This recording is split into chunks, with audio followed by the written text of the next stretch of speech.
All right, let's do pick 6. Okay. And today's topic: predict 6 things that will happen in tonight's Broncos and Chiefs game. Who's first? My first? I'm not sure who that is. Okay. Oh, That's that's you, me. Wes. Okay. Yeah. It's you, Wes. All right, so number 6. I guarantee you, I'm predicting, lots of people will show up wearing lots of red. Pretty safe? Pretty safe. Okay. Number Quite safe. 5. I believe, as Woody just told us a few minutes ago, I believe the Broncos will try to run the ball early and often and loosen up that Kansas City defense and open up play action for Peyton. Will they be successful? I Trying and don't success are know. two different things. I need to see if C.J. Anderson's going to be available to play as well. So I think they'll have a modicum of success at least. So I think that'll help. Okay. Number 4, as always, between the Broncos and Chiefs, I believe this will be a close, low-scoring affair. Woody predicted 17-9. I'm predicting 17-13. Chiefs win. Number 3, the Broncos pass rush will result in at least 2 Alex Smith interceptions because the Kansas City offensive line isn't very good. So there's that. Number 2, at the pregame meal in the press box, Woody will get barbecue sauce all over that nice paisley shirt we saw him wearing on Skype. And number 1, if Peyton is good in this game, he will be very snarky in his post-game news conference because he wants to throw it back in all of the haters' faces. So he'll be 2 for 2 snarky post games. Yeah. Well, last week because he wasn't very good. This week, if he's good, he'll be snarky as well. But will he apologize to the media during the week? No. Okay. No, All right. Apologize. All right, for me, the famous Kansas City crowd will be an issue for Peyton all night. Everyone knows how loud it is. They're going to try to set another record. Peyton is the one who always shushes the crowd here at home. I've always said that's a terrible thing to do because it doesn't prepare you to play well on the road. Ooh, good It's going to be point. difficult. I know he's had success in Kansas City, but new offense, new terminology, new types of communication, he's going to struggle with that one. All right, Kansas City running backs coach, Eric Bieniemy, my old CU teammate, who's a very fiery guy, will throw his headset after Von Miller beats one of his backs in pass protection. Not Eric. Yes, Eric will throw a headset. He's so under control. Look for it tonight. Expect it. Emmanuel Sanders as a punt returner.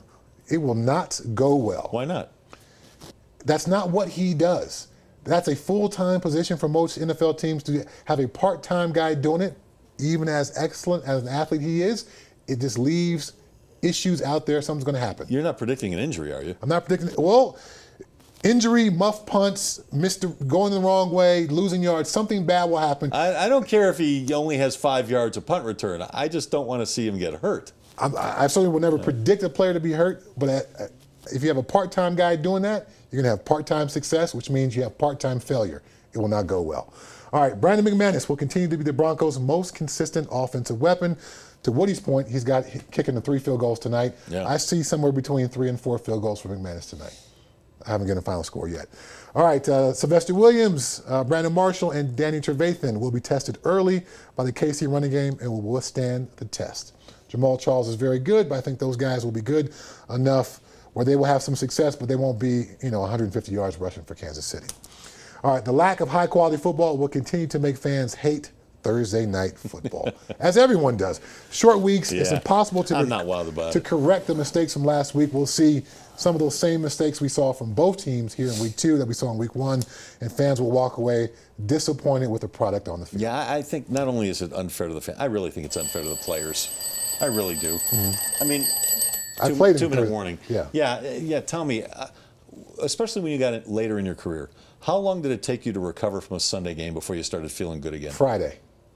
So Thursday night, you're not feeling good. Not at all. So we shouldn't expect a good product. For all the older players on the field, especially no. the veterans. And then the young guys haven't been coached up from week 1. So they're not really going to be operating at full speed either. And then there's no pads during the week. You literally just try to spend your time recovering and doing walkthroughs.